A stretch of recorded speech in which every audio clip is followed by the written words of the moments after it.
Hello, I'm Sean Finnegan, and you are listening to Restitutio, a podcast to get you thinking about biblical and historical Christianity, to challenge you to follow Christ, and to inspire you to lead a consecrated life.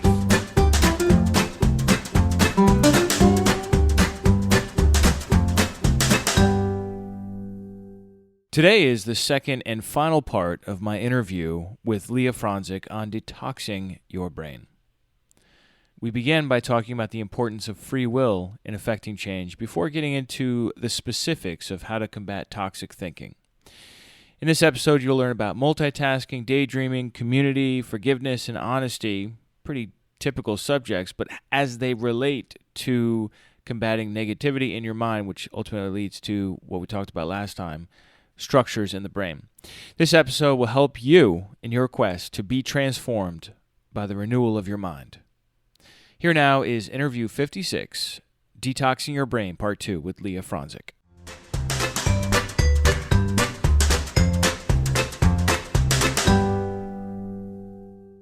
So people wonder, do we have free will? Do we not have free will? And we know as believers that we do. We have free will. We have the will to choose. We have the choice. So someone pulls in front of you.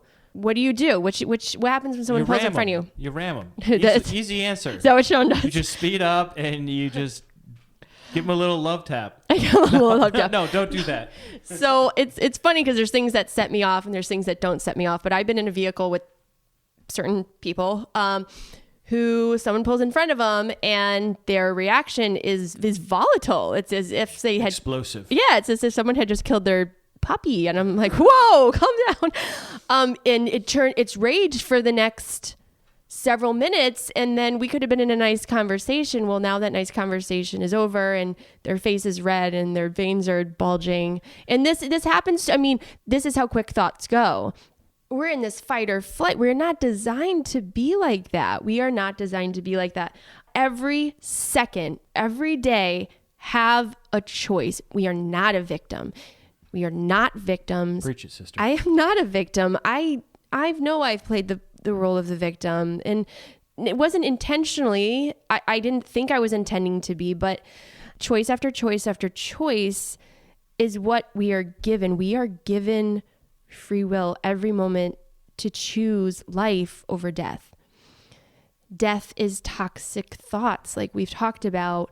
So in Deuteronomy 30:19, I have set before you life and death, blessing and curses. Choose life. You intentionally, we evaluate options we can choose. And it even talks about your children and your children's children. So that's kind of a little bit mind-blowing that the choices that we make and the thoughts that we have can affect future generations. So, okay, it's good and great that I want to heal my body and I want to look good and I want to feel good. But when I think about this in my thinking affecting those around me, but then if it's affecting people in my life that haven't even been born yet, it does sound really wild. But not only do scriptures talk about it, but science is proving it, that cellularly we're passing these things on. And a lot of it starts in our mind. I'm not saying that we can't overcome these things. So when we say, oh, well, this is in my genes, or my parents they were alcoholics, so I'm an alcoholic. I don't think we're victims. I always thought we were, but I think we're less of victims than we should be. There is choice after choice after choice to choose life. Right.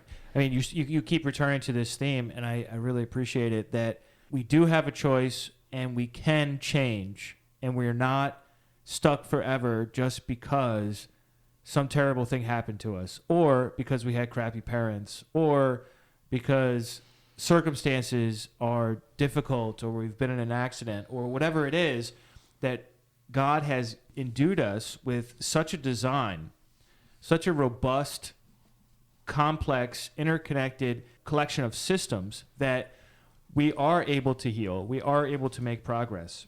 And this is something that I really like to get into a little bit more here, which is, what is the practical side of this? I mean, and we should probably bring up the other text, really important text on this whole subject, which is Romans 12:2, which says, "Do not be conformed to this world, but be transformed by the renewal of your mind, that by testing you may discern what is the will of God, what is good and acceptable and perfect." This whole idea of being transformed by the renewal of our minds. This is a process. This is something that we are told to do, and that is possible.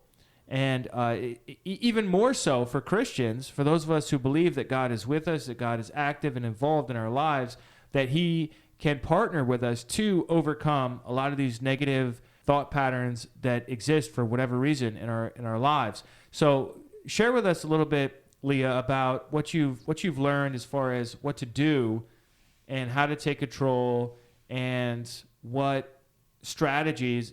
In particular, I'm curious about the ones that Dr. Leaf had mentioned that we can employ to arrive at change in our lives.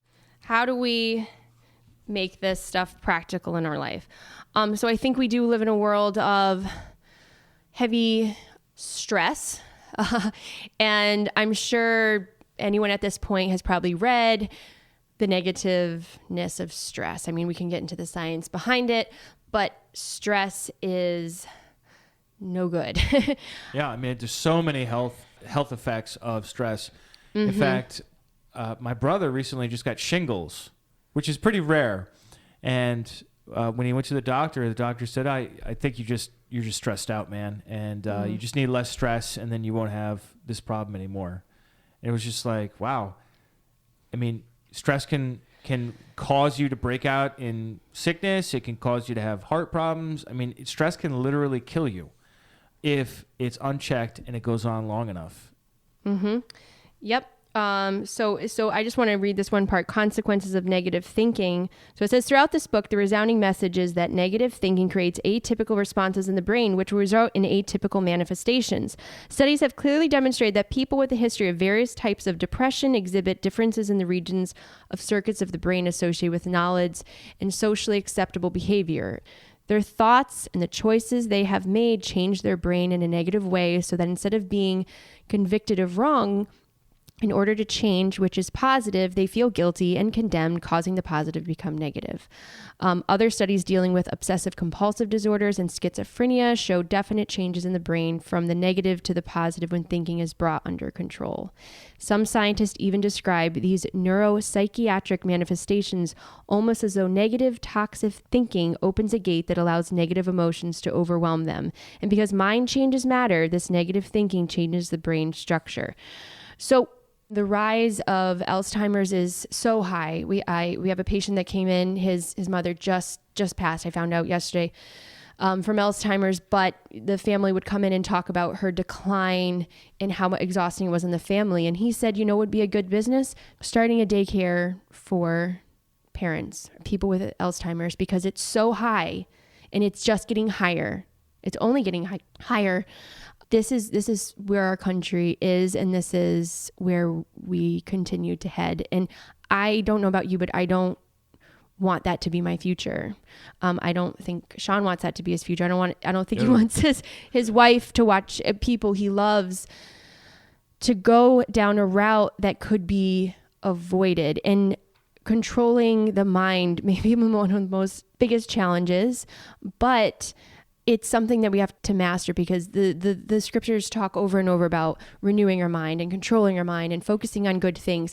So what is stress? I mean, stress is what, honestly, it's what I think, actually look up the definition of stress. I underlined it somewhere in here. Oh, wait, here we go. I got it. Wait, stress. Stage 1 stress is normal. This is our alert state that keeps us focused and conscious, and is this state we are in when we are thinking in alignment with God. Stress stage 2 and 3, however, is our mind and body's response to toxic thinking, normal stress gone wrong. Even a little bit of these negative levels of stress from a little bit of toxic thinking has far-reaching consequences for mental and physical health. The dictionary defines stress as a condition typically characterized by symptoms of mental and physical tension or stress, as depression or hypertension that can result from, listen, a reaction to a situation which a person feels threatened, pressured, etc. Synonyms for stress include anxiety, nervousness, fearfulness, apprehensiveness, impatience, fear, tenseness, and restlessness. Reaction, this is still Dr. Carolyn Leaf, is the key word here. You cannot control the events or circumstances of your life, but you can control your reactions. A few statistics confirm that 75 to 98% of mental and physical illness comes from one's thought life. There's just statistic after statistic in here. A study by the American Medical Association found that stress is a factor in 75% of all illnesses, diseases people suffer from today. It just goes on and on and on. And a lot of this is, by definition, it's a result from a reaction to a situation. And we act as if we are not in control of our actions. Well, we were given a sound mind. We were made perfect. We were designed perfectly. There might be a small fraction of us that's not perfect.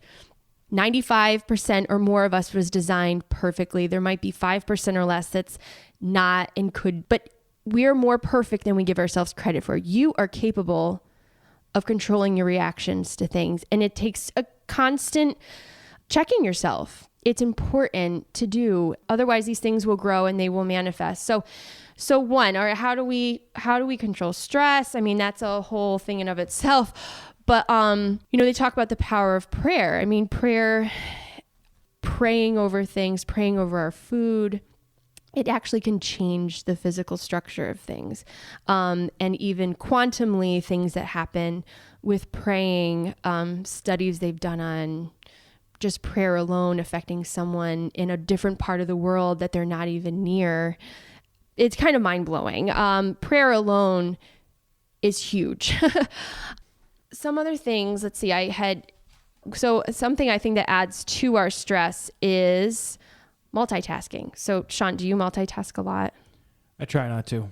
Well, that's good. You're a man. Most men don't multitask. I'm just kidding. No, it's totally true. I am the stereotype. Like I get stressed out multitasking, and I don't like it. But yeah, I do, and I try to limit it. Well, that's good. So she talks about a milkshake. Stop milkshake multitasking. So scriptures in Proverbs 4:20, verse 23. Dear friend, listen well to my words, tune your ears to my voice, keep my message in plain view at all times. Concentrate, learn it by heart. Those who discover these words really live, body and soul. They're bursting with health. Keep vigilant, watch over your heart. That's where life starts. So the science behind that is that multitasking is it's a myth. We think that this is what we should be doing. Paying deep, focused attention to one task at a time is actually the correct way. I mean, I can speak for myself. Sometimes I'm trying to do a few things at once and I'm not mastering anything in that moment. We were designed to be deliberate in who we are and what we're doing, and not be doing so many things at once. And we do live in a day and age that is crippling our mind and our brain and our body, for that matter. We think we make advancement in technology, but I think we take step backs of allowing our mind to do things it was designed to be doing. Does that make sense? Yeah. So, I mean, this is something that's preemptive as far as eliminating some stress from our lives. Another one that goes along with that is to keep a schedule that allows extra time in your day, where not every minute is scheduled. Mm-hmm. And you could schedule time to have nothing pressing on you. Does that make sense what I'm saying? That makes sense. And that's actually, she talks about that. But yeah, the milkshake, this multitasking. I mean, we have so much ADD, ADHD that are often, what do they do? What do they do with a kid now if they have quote unquote ADD or ADHD? Adderall, Ritalin. Put them on medication. And the side effects are no good. It changes the structure of our brain and what chemicals are being released. And then you know what happens? Then you need more. And then you need more. And then you need more. Slowing down, this day and age of, 140 character tweet, we're designed for more than that. We're designed for much more than that. Well, you'll be glad to know then that they recently upped it to 280. Oh, well, that's good. That's like two whole sentences. Really serious improvement there. Well, she says that, let's see, scientists have found that the amount of time spent milkshake multitasking among American young people has increased by 120% in the last 10 years. According to a report in the Archives of General Psychiatry, Simultaneous exposure to electronic media during the teenage years, such as playing a computer game while watching television, appears to be associated with increased depression and anxiety in young adults, especially among men. Considering that teens are exposed to an average of 8.5 hours of multitasking electronic media per day, we need to change something quickly.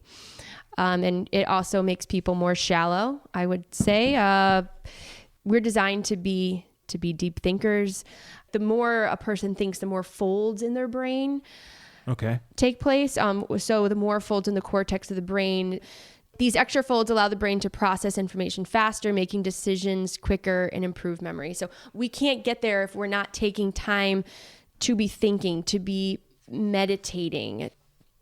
So you're saying we shouldn't have 3 or 4 windows open on our computer at the same time and be writing an email while composing a document and listening to music, and then we got the news on all at the same time.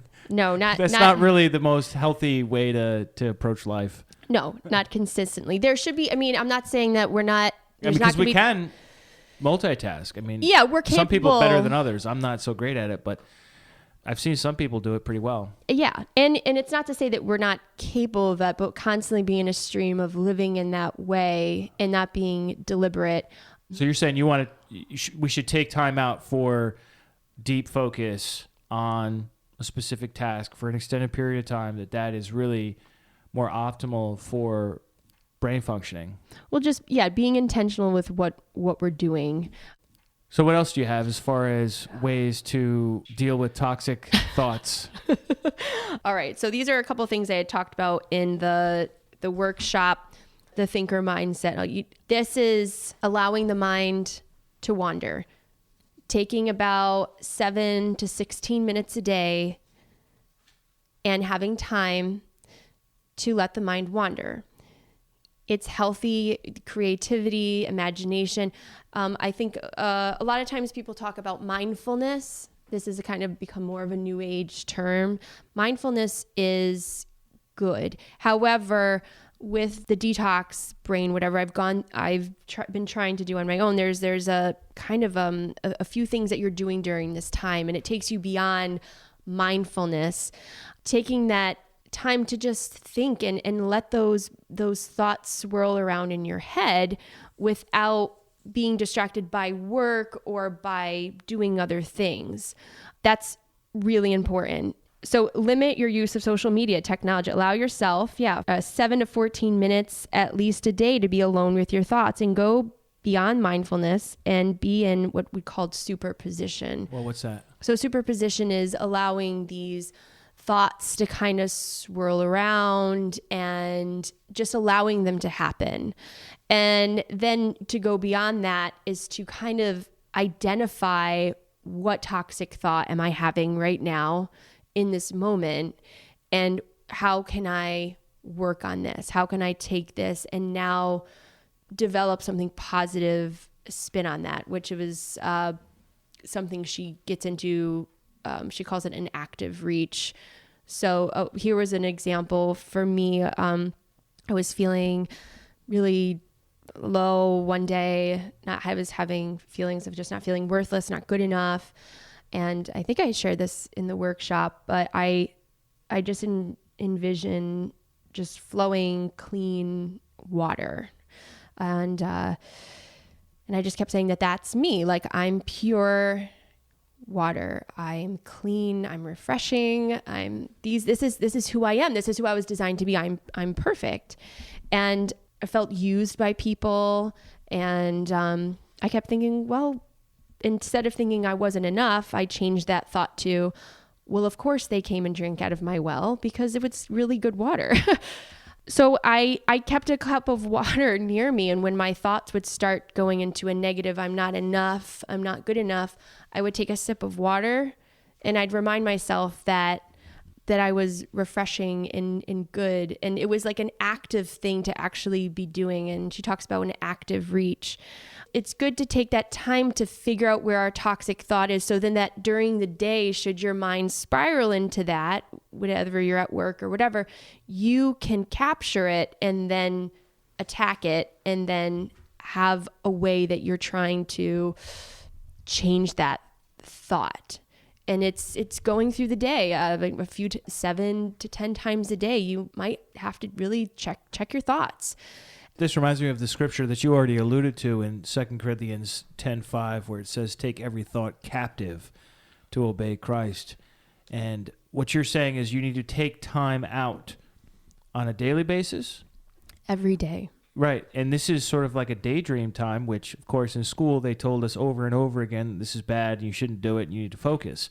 But you're saying there is a need for us to just sort of let the mind wander, and not in such a way that it just goes bananas and into toxicity, but that when toxicity arises, that we would really address it and wrestle it down and find some way to deal with it and replace it with something positive. Exactly. So when we talk about neuroplasticity, you said it earlier, but we didn't really talk about it. So neuro is the brain, plasticity is, plastic. Plastic can be changed. So this can work against us or it can work for us. We can take a thought and we can destroy our brain. We could quite literally, a young child, if you say all the wrong things to them, you can destroy them. But neuroplasticity can work in our favor. We can change that way of thinking. We can change our brain. So, but that is taking the time to have time to think and let the mind wander. We think of Aristotle and Socrates and we think, oh, they're so smart and intelligent. But the fact is we are also just as intellectual and capable of that type of thinking. And, okay, so we talked about emotions, and we can't be victims of our emotions. Like, oh, I'm just an angry person. It's first a thought and then it turns into an emotion, and we can't fake our emotions. Don't fake it. You feel what you feel. She talks about, and they get into topics of cognitive dissonance. So same thing with our words. The words that we speak is first something that's going on in our mind. And if someone says to you, how are you? And you say, I'm great, but you're not, you are causing yourself brain damage. You have to be true. You have to be authentic. If you are not feeling a certain thing and you're feeling sadness, it's okay to feel sad. We just have to realize that we can't stay in that place for long.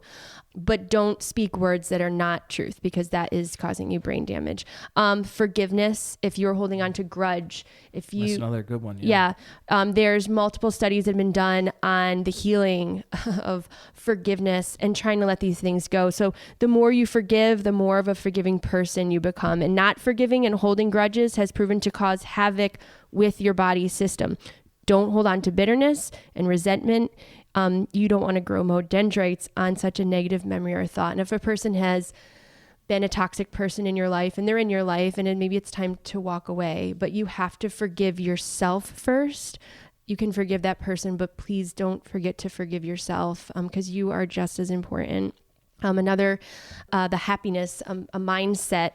Happiness is a choice. Sometimes people think, oh, one day I'll be happy, but being happy is a choice, and being in a state of happiness releases healthy hormones in our system. And when we're around people and experiences bring us joy that we can give others. And laughter alone is proven to be as beneficial as running. So it's really good to laugh. Ha ha ha. Okay, that is great. So funny. And laughing so much more enjoyable than running. So here's a couple other things that you could focus on. So a time meant, just know that these things take time. We're not going to heal overnight.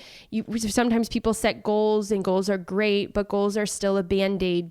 Deep down, you have to get to the root deep down. I don't know it. Only you can come to find that. Spending time with God and allowing those thoughts to swirl around, and really focusing on where's that toxic thought.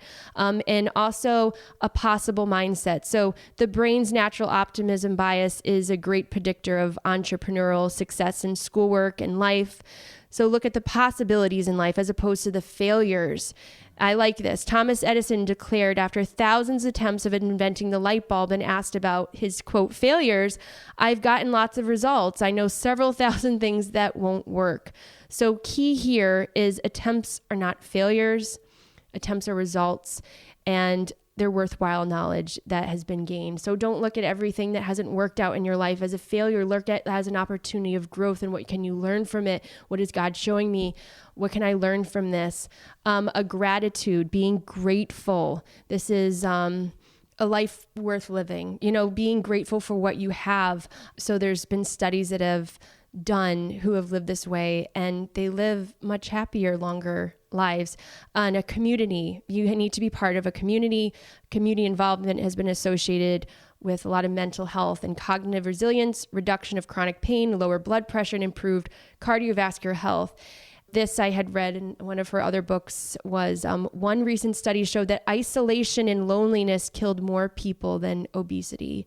Do not seclude yourself. Do not crawl into your cave if you need to for a little bit, but come out. You have to come out of your cave. You weren't designed to be alone. Having a support mindset, social support is a huge predictor someone will succeed, especially during a difficult period in your life. Surround yourself with people that are going to build you up. If there are people in your life tearing you down, get them out, walk away, find people that will be supportive. And you also need to be supportive for other people. That's healthy for you.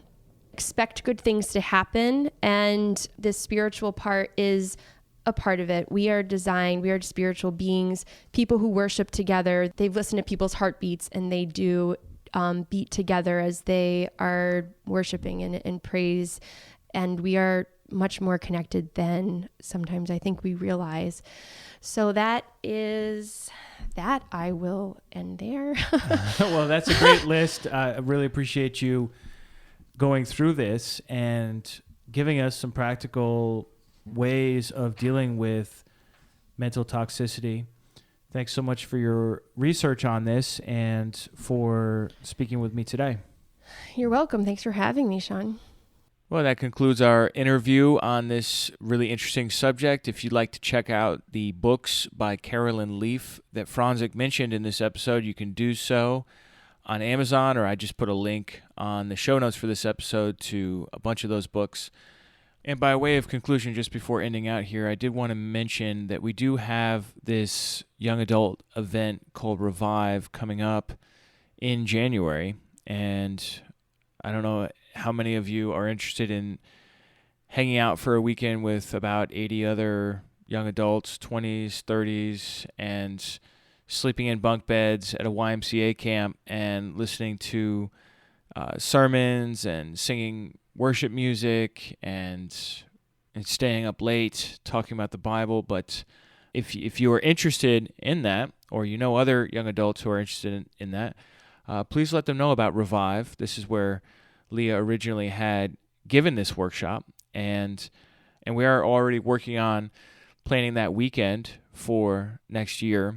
It's going to be January 3rd through the 5th, and it's held in Woodstock, Connecticut, not to be confused with Woodstock, New York, but Woodstock, Connecticut. There's a YMCA there, Camp Woodstock, and it's a lovely place. We meet in an old barn, and we have a fire going, and there's lots of participation, lots of different speakers, lots of different workshops, and usually we have some sports as well as games in the afternoon, depending on what you're into. So please put that on your calendar, January 3 through 5, 2020.